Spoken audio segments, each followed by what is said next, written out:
उमर खालिद हो या अन्य जो सभी अभी राजनीतिक कैदी हैं, उनका ट्रायल प्रोसेस भी नहीं शुरू हुआ।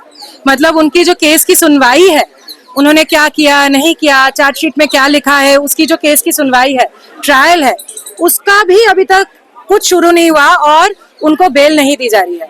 इसका मतलब हम लोग जो ये बात करते थे ना कि you are innocent until proved guilty, यहाँ पे बात उल्टा दी गई है। You are guilty unless proved anything. मतलब हम आपका ट्रायल नहीं करेंगे। ट्रायल मतलब क्या? आपने सही किया या गलत किया, ये बात को कोर्ट में नहीं उठाएंगे, क्योंकि हमें आपको कैदी बना के रखना है लंबे समय तक। हमारी एक ही बात थी कि आपने ट्रायल भी नहीं कुछ शुरू किया है, आपने उसने क्या गलत किया, कुछ गलत किया या नहीं किया, इसकी कोई सुनवाई नहीं हुई है, कोर्ट में कुछ प्रमाण ही नहीं हुआ है अभी तक, तो आप इतने दिनों, इतने महीनों, इतने सालों उसको कैदी बना के क्यों रख रहे हो? आप एटलीस्ट उसको बेल में बाहर करने दो। बेल रिजेक्ट किया जा रहा है, जबकि आप उल्टा देखिए कि बहुत सारे ऐसे कैदी हैं जिनको बेल मिली हुई है क्योंकि बहन की शादी है, पेट खराब है, घर जाना है, हफ्तों नहीं महीनों सालों की बेल मिली हुई है। बाबा बेल पर पैरोल पर आ रहे हैं, एकदम पैरोल पे आ रहे हैं, जो प्रूव्ड गिल्टी भी रहे हैं। मगर ऐसे लोग जिनका ट्रायल भी नहीं हुआ है, उनको आप कुछ हफ्तों के लिए भी बाहर निकलने नहीं दे रहे हो, बेल डिनाई कर रहे हो। इसका मतलब क्या क्या किस चीज का ये बदला लिया जा रहा है? कमजोर हैं क्या, नहीं रख पा रहे हैं सही से? ये बात वकालत की नहीं है, ये कानून या जो प्रशासन है उसके मंशा की है। वकील इसमें क्या करेगा जब आपका ट्रायल ही नहीं शुरू हुआ है? मैं अगर आपकी वकील हूँ तो मुझे ये साबित करना है ना कि इसने सही किया है या गलत किया है। मुझे वो साबित करने का समय ही नहीं दिया जा रहा है। ये आरोप लग रहा है कि कोर्ट खेल रहे हैं वो भी। क्या कोर्ट खेला जा रहा है? आप एक इंसान को बेल रिजेक्ट कर रहे हो जब उसका ट्रायल ही नहीं हुआ है। ये तो पूरी मतलब आसान सी बात है कि आप उसको कैदी बना के रखना चाहते हो लंबे समय तक। नताशा को मिल गया, देवांगना को मिल गया, इनको नहीं मिला, क्या?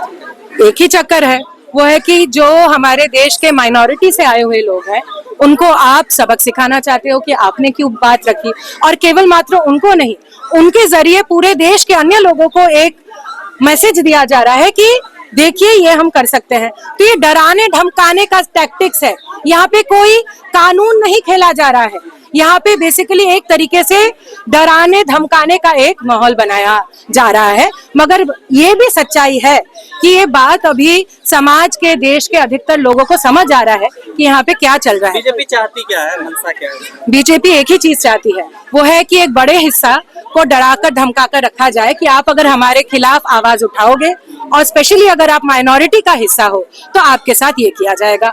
और इस देश के नागरिकता को एक हिसाब से धर्म के नाम पर तैयार करना, एक हिसाब से राष्ट्रद्रोही के नाम पर तैयार करना कि आप हमारे साथ रहिए, हम अच्छा करे बुरा करे बस आप हमारे साथ रहिए तो आपका नागरिकता सेफ है, आपके हक अधिकार है। जो हमारे खिलाफ बोलेगा वो देशद्रोही है। बस इतनी ही बात है। राहुल गांधी भी नहीं आवाज उठा रहे हैं, अखिलेश यादव भी नहीं उठा विपक्ष भी इतनी मजबूती से नजर ये सवाल तो विपक्ष को करने की जरूरत है कि अगर आप विपक्ष हो, हमारी तो उम्मीद रहेगी कि विपक्ष भी आवाज उठाए, मगर ये सवाल आपको विपक्ष को करना पड़ेगा।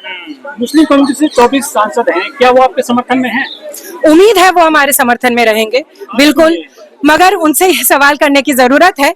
मगर हमारी मन की तो इच्छा यही होगी कि सांसदीय जो विपक्ष है वो ये सारे मुद्दों को और जोर तोड़ से उठाए। मगर हमें ये भी पता है कि जब तक हमारे देश के रस्तों से आम इंसान, आम जन नागरिक इस सवाल को जब तक नहीं उठाएगा तब तक संसद में भी हम पहुंच नहीं पाएंगे। उमर खालिद जैसे लोगों से खतरा हो वाकई में देश को? जो देखिए, खतरा तो हर उस इंसान से है आज इस रूलिंग रजीम को जो ये साहस अपने मन में रखता है कि हम आवाज उठा सकते हैं। आज आप लोग क्यों इकट्ठा हुए हैं? आज हम इसी बात को उठाने के लिए इकट्ठा हुए कि हमारे देश में जो बची कुची न्याय की विधि है उसको प्रोटेक्ट किया जाए।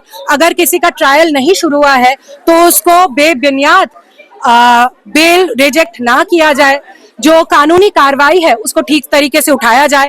इतने सारे जो राजनीतिक कैदी है जिनके खिलाफ जो आरोप है, अभी तक जिनके आरोपों को कोर्ट में साबित नहीं किया गया है, उनको बेबुनियाद जेलों में भरकर ना रखा जाए। स्पेशली जो माइनॉरिटी के साथ आज हमारे देश में हो रहा है राष्ट्रद्रोह के नाम पर, नागरिकता के नाम पर, उसको बंद किया जाए।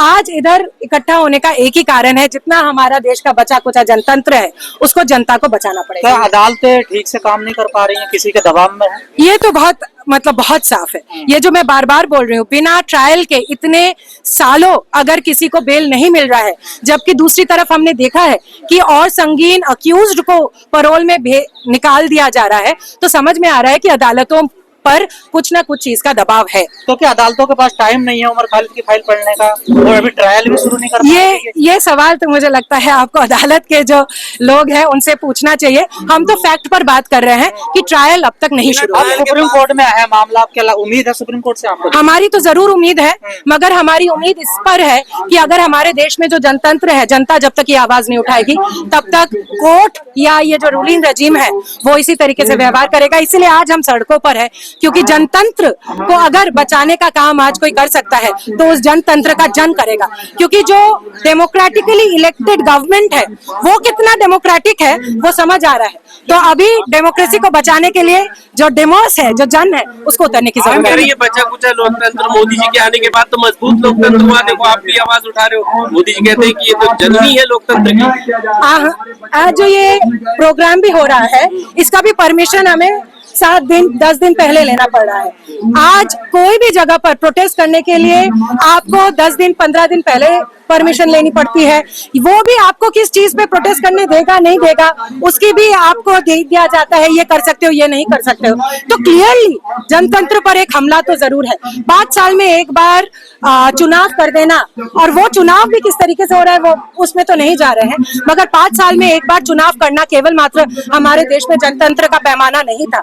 1947 में जब हमने आजादी की लड़ाई लड़ी थी तो इस कारण से नहीं लड़ी थी कि केवल मात्र 5 साल में एक बार हमारे देश में जनतंत्र के नाम पर इलेक्शन होगा। जनतंत्र का इससे बहुत बड़ा एक आयाम था, उस आयाम को बचाने की लड़ाई है आज। गिरिराज सिंह का कहना है कि आजादी की लड़ाई में, एक मिनट रुको यार, आजादी की लड़ाई हमने लड़ी लेकिन बहुत बड़ी गलती ये हो गई कि काम अधूरा हुआ।